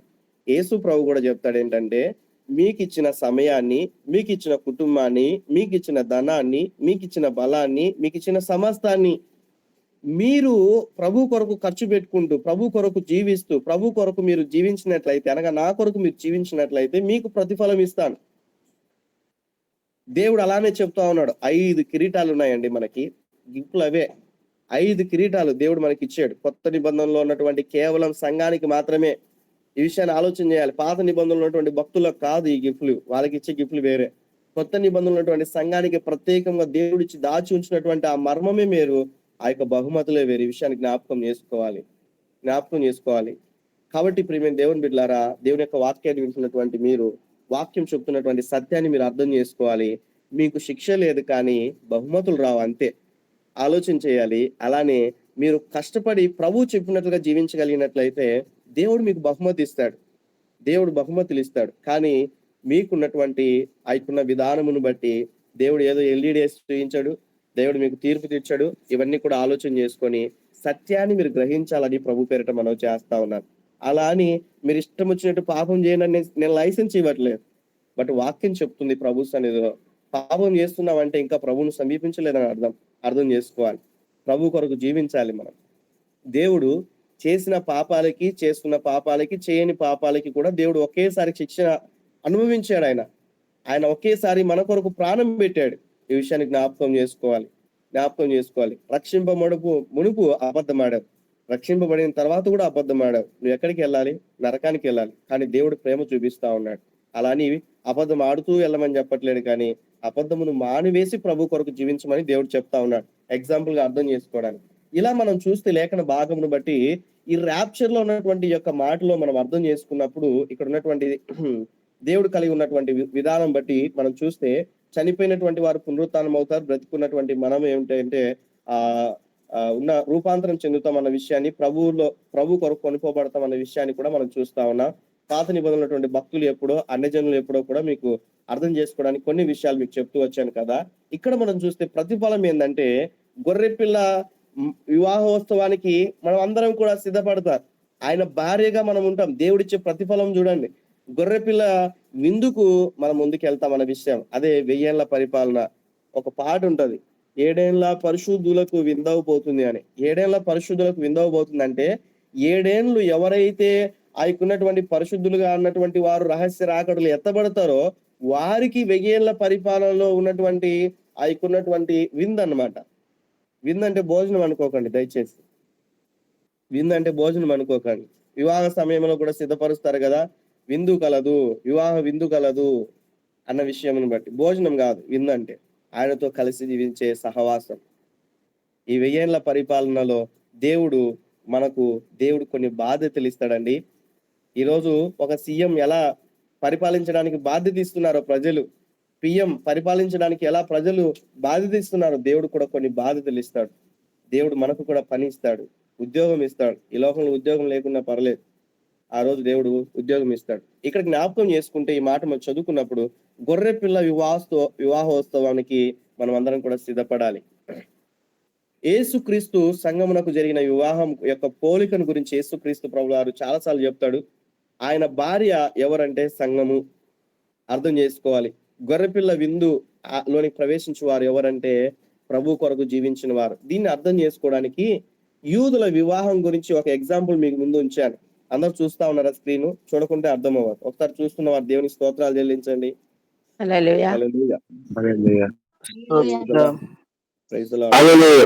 ఒక 10 minutes లో నేను క్లోజ్ చేస్తాను. ఆదివారం గనుక, ఎలానో 2 మాసాల నుంచి నేను తీసుకోలేదు గనక కొన్ని విషయాలు మీకు అర్థమయ్యేటట్లుగా తీసుకోవడానికి ఇంకొంచెం సమయం నేను అడుగుతా ఉన్నాను. ఒకవేళ బిజీగా ఉన్నట్లయితే మీరు వెళ్ళిపోవచ్చు, ఉన్నవారు వింటారు. దేవునికి స్తోత్రం, దేవునికి మహిమ కలుగును గాక. యూదుల వివాహంలో ఉన్నటువంటి దశలను మనం చూస్తే యొక్క ఉన్నటువంటి మాటను, కేవలం యూదుల యొక్క వివాహ క్రమాన్ని అర్థం చేసుకుంటే ప్రభు రాకడ కొరకు సిద్ధపడడం చాలా ఈజీ అండి, చాలా ఈజీ. జ్ఞాపకం చేసుకోవాలి. యూదుల యొక్క వివాహంలో ఉన్నటువంటి దశలు ఏంటంటే మొత్తం 5 దశలు జరుగుతాయి. ఏంటంటే ఫస్ట్ ఏంటంటే ఒప్పందం చేసుకుంటారు. ఇప్పుడు కూడా కొంతమంది ఒప్పందం చేసుకుంటారు కదా, అర్థం చేసుకోవడానికి, అపార్థం చేసుకోకండి. ఏమండి మీ పిల్లను మా బాబుకి ఇస్తారా అన్నట్లుగా చిన్నతనంలోనే ఒప్పందం చేసుకుంటారు. మేము చిన్నప్పటి నుంచి అనుకున్నామండి పలానా పాపం చేసుకోవాలని. ఒప్పందం చేసుకుంటారు కదా, ఐ మీన్ వాళ్ళ కుటుంబం వీళ్ళ కుటుంబం అనుకుంటది కదా, ఇరు కుటుంబాలు అనుకుంటాయి కదా, ఇదిగో వాడు ఎన్ని సంవత్సరాలైనా పెళ్లి ఈడికి వచ్చిన తర్వాత మా పాపని నువ్వు చేసుకోవాలని కమిట్మెంట్స్ తీసుకుంటారు కదా, అదే ఒప్పందం. అర్థం చేసుకోవడానికి, మీరు అర్థం చేసుకోవడానికి. రెండోదిగా మనం చూస్తే వివాహం యొక్క కాలం అనేటువంటిది వచ్చిన తర్వాత నిశ్చితార్థం జరుగుతుంది. ఇప్పుడు కూడా మనం ఎంగేజ్మెంట్ అంటారు కదా, సేమ్ క్రమం అలానే ఎంగేజ్మెంట్ జరుగుతుంది. ఎంగేజ్మెంట్ అయిన తర్వాత ఇక్కడ ఉన్న కల్చర్ ప్రకారం ఏంటంటే పెళ్లి రోజు ముందు కూడా ఎంగేజ్మెంట్ చేసుకుంటున్నారు, లేకుండా ఎంగేజ్మెంట్ చేసుకునే సంవత్సరానికి 2 సంవత్సరాలకో నెలలకో వివాహం చేసుకుంటున్నారు. బట్ అప్పుడున్నటువంటి కాలంకు ఉన్నటువంటి సందర్భంను బట్టి మనం చూస్తే అక్కడ రోజులు అని లేదు, కానీ కొన్ని నియమ నిబంధనలు ఉన్నాయి. ఏంటో తెలుసా? మొదట ఒప్పందం చేసుకుంటారు, రెండవదిగా ఏంటంటే నిశ్చితార్థం చేసుకుంటారు. నిశ్చితార్థం చేసుకున్న తర్వాత ఈ అబ్బాయికి ఉంటది విషయం ఏంటంటే, ఈ ఉన్నటువంటి ఇప్పుడు ఫర్ ఎగ్జాంపుల్ గా అర్థం చేసుకోవడానికి యూదుల వివాహంలో ఉన్నటువంటి క్రమాన్ని మీరు చూస్తే, ఇప్పుడు ఇక్కడ ఉన్నటువంటి వారిలో మీరే ఆలోచన చేయండి. మీరు ఆస్తిని సంపాదించుకున్నారండి, ఒక 2-3 బిల్డింగ్స్ కట్టుకున్నారు, పొలం ఉంది, ఇవన్నీ కూడా ఉన్నాయి, 2-3 బిల్డింగ్స్ కట్టుకున్నారు. అయితే ఈ బిల్డింగ్స్ కట్టుకున్న తర్వాత వారసత్వంగా పిల్లలకి రావాలి కదా. యూదుల యొక్క ఆలోచన ప్రకారం వారి క్రమం ఎలా ఉంటదంటే మనకు లాగా ఉండదు. వివాహ సమయానికి తల్లిదండ్రులు ఏం చేస్తారు? ప్రజెంట్ అయితే నా చిన్న కుమారునికి ఒక ఇండ్లు అండి, వాడు పెళ్లి చేసుకుంటే ఉండాలి కదండి ఇక్కడ అన్నట్లుగా ఒక ఇండ్లు, పెద్ద కుమారునికి మరొక ఇండ్లు, లేకుంటే 2 స్థలాలు అలా తీసి ఉంచుతారు అలా. కానీ యూదుల వివాహ క్రమంలో అలా ఉండదు. ఏముంటదంటే ఈకున్నటువంటి తల్లిదండ్రులు సంపాదించినటువంటి ఇండ్లు ఇవ్వరు వాళ్ళకి. యూదుల యొక్క క్రమంలో వాళ్ళు చేసేటువంటి క్రియ ఏంటంటే, ఎప్పుడైతే వివాహ ఈడుకు వస్తుందో ఆ యొక్క యవనస్తుడు ఏం చేస్తాడంటే, నిశ్చితార్థం అయిపోయిన తర్వాత వాడు ఇంటికి వెళ్ళిపోయిన తర్వాత మళ్ళీ ఇప్పుడు ప్రజెంట్ అయితే నిశ్చితార్థం అయిపోతే గంటలు గంటలు ఫోన్ మాట్లాడుకునే పరిస్థితి, లేకుంటే మధ్య మధ్యలో మళ్ళీ వెళ్ళి ఎక్కడైనా కలుసుకోవడం కానీ, ఎక్కడైనా రెస్టారెంట్కి వెళ్ళి భోజనం చేయడం కానీ ఇలా వెళ్తుంటారు. బట్ యూదుల కాలంలో అక్కడ కాదు. వన్స్ నిశ్చితార్థం అయిందా కనీసం ఆ ఊర్లోనికి వెళ్ళడానికి కూడా లేదు, ఆ ప్రాంతానికి వెళ్ళడానికి లేదు, వాళ్ళని చూడడానికి కూడా వీలు లేదు. అంత క్రమశిక్షణ కలిగి ఉంటారు యూదులు. ఆలోచన చేయాలి, జ్ఞాపకం చేసుకోవాలి.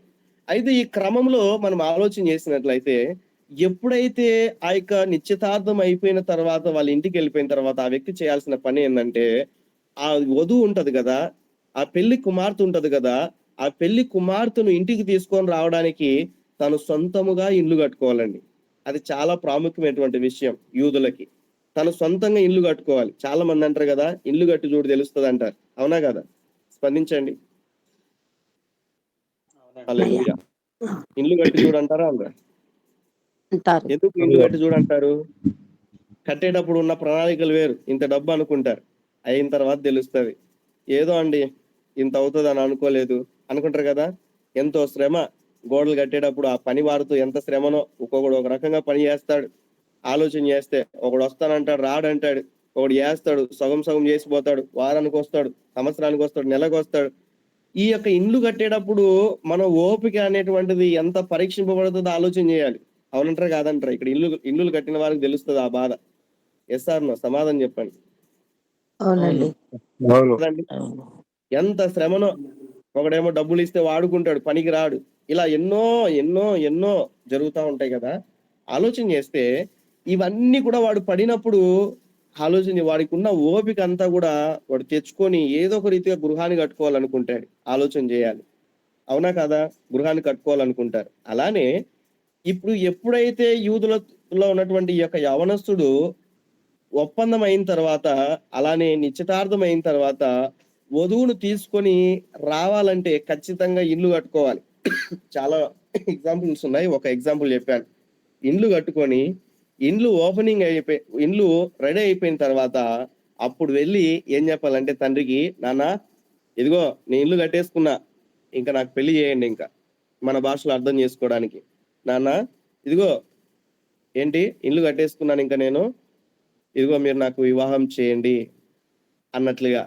తండ్రి సంపాదించినటువంటి డబ్బులతో కాదు, ఈ మాట కూడా మనం అర్థం చేసుకోవాలి. తనకు తానుగా కష్టపడి చేతి పని చేసో, ఉద్యోగం చేసో, ఏదో ఒక పని చేసుకొని ఆ ఇల్లు కట్టుకోవాలి ఆ వ్యక్తి. ఆలోచన చేయాలి. అది ఎన్ని సంవత్సరాలు పడుతుందో తెలియదు, ఇంకా అర్థం చేసుకోవాలి. అలా తనకు తానుగా కష్టపడి సంపాదించుకున్నటువంటి డబ్బుతో ఆ ఇల్లు కట్టుకోవాలి. అలా కట్టుకున్న తర్వాత తండ్రికి వచ్చి చెప్పాలి, నాన్న ఇల్లు రెడీ అయిపోయింది నాన్న, నాకు పెళ్లి చేయండి అని చెప్పినప్పుడు ఆ తల్లిదండ్రులు ఏం చేస్తారంటే ఆ కుమారునికి చెప్తారు.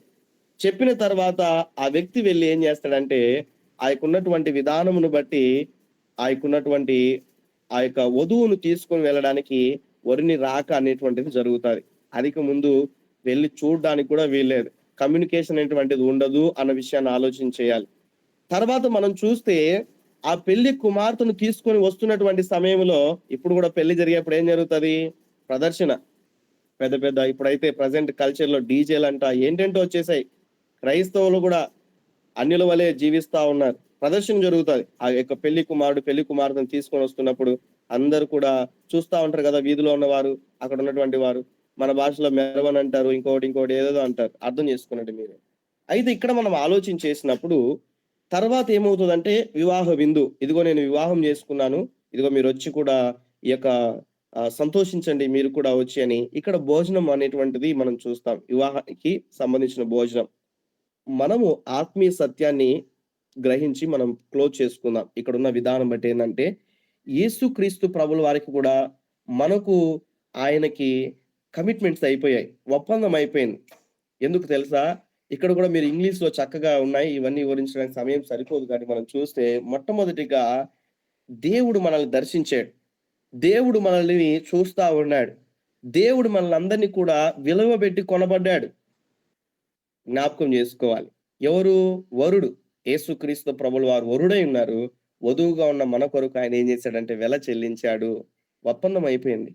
దేవుడు మనకు గిఫ్ట్లు ఇచ్చాడు, జ్ఞాపకం చేసుకోవాలి. దేవుడు మనకు గిఫ్ట్లు ఇచ్చాడు. అలానే మనం చూస్తే దేవుని యొక్క సన్నిధిలో మనమందరినీ కూడా దేవుడు ముద్రించాడు, ఇంకా ఆయనకు సంబంధించిన వారమని జ్ఞాపకం చేసుకోవాలి. ఎంగేజ్మెంట్ అయిపోయినాక ఇంకా ఫిక్స్డ్ అండి, సగం పెళ్లి అయిపోయినట్టే అని చెప్తారు కదా, ఫిక్స్ అయిపోయింది ఇంకా. అలానే దేవుడు మనల్ని కూడా సీల్ వేసేసాడు, ముద్ర వేసేసాడు, మనం ఆయన వారమని. రెండవదిగా మనం చూస్తే వివాహం యొక్క కాలము ప్రభు సన్నిధిలో మనం సిద్ధపడాలి. లాస్ట్ టైం అంతఃపురం గురించి మీకు ఒక వర్తమానం చెప్పాను.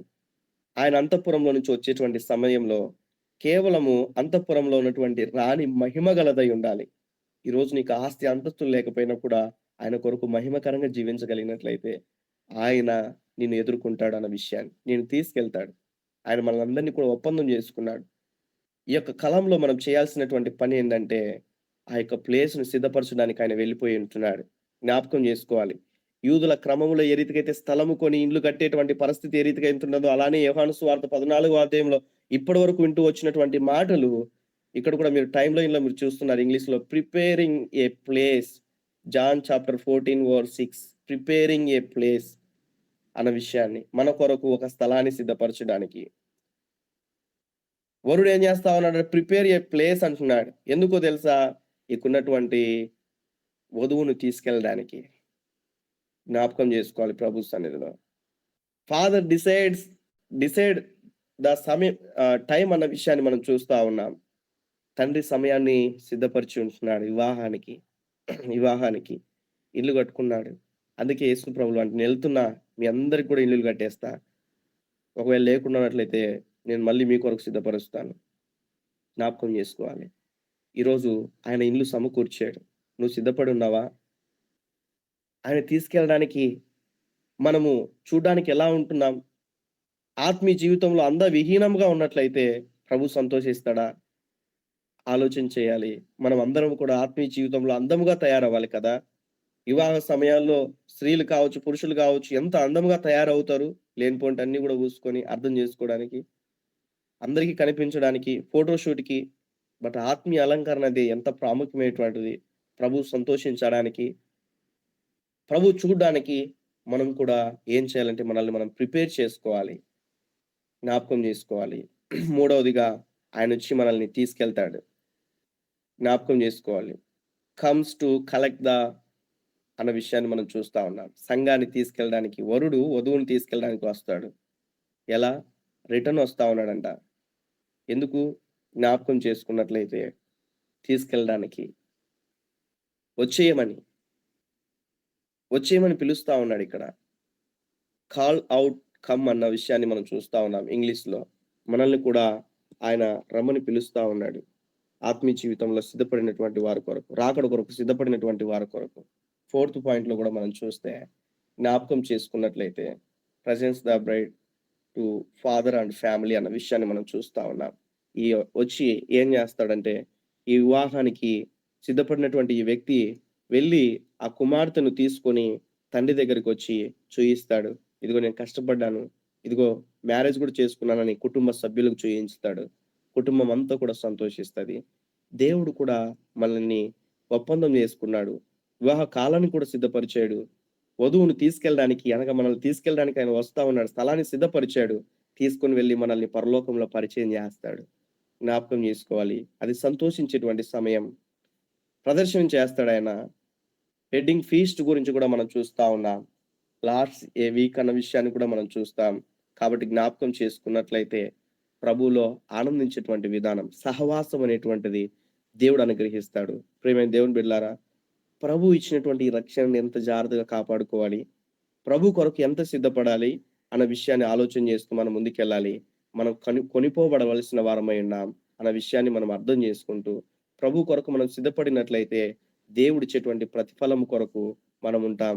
ఆ నిత్య రాజ్యములో మనం ప్రవేశిస్తాం. ఆ యొక్క యుగ యుగములు తరతరములు నిత్యం ఉండేటువంటి జీవ మార్గంలోనికి మనం వెళ్తామన్న విషయాన్ని ఈ యొక్క ఉదయకాల సమయంలో మీకు తెలియచేస్తా ఉన్నాను. కాబట్టి ఆయన కొరకు జీవించడం, ఆయన వస్తున్నాడు, ఆయన కొరకు మనం సిద్ధపడాలి. అంతేకాని భూ సంబంధమైనటువంటి వాటి మీద మనసు ఉంచుకొని పర సంబంధమైన ఆశీర్వాదాలు పోగొట్టుకునేటువంటి స్థితిలో ఉండకూడదని ప్రభు పేరిట మీకు తెలియచేస్తా ఉన్నాను. విత్తబడినటువంటి ఈ వాక్యం మనలో జీవింపచేసి ఫలించున్నట్లుగా, ప్రభు కొరకు మనం జీవించున్నట్లుగా ఎవరైనా ఒకరు, పురుషుల్లో నుంచి ఒకరు, స్త్రీల్లో నుంచి ఒకరు ప్రార్థించాలని తెలియచేస్తా ఉన్నాను. ఆలస్యం చేయక దేవుని యొక్క వాక్యాన్ని ఎత్తిపట్టుకొని దేవుడు ఈ కోణంలో మాట్లాడుతూ వచ్చాడు. శ్రేష్టమైన విషయాలు మాట్లాడుతూ వచ్చాడు.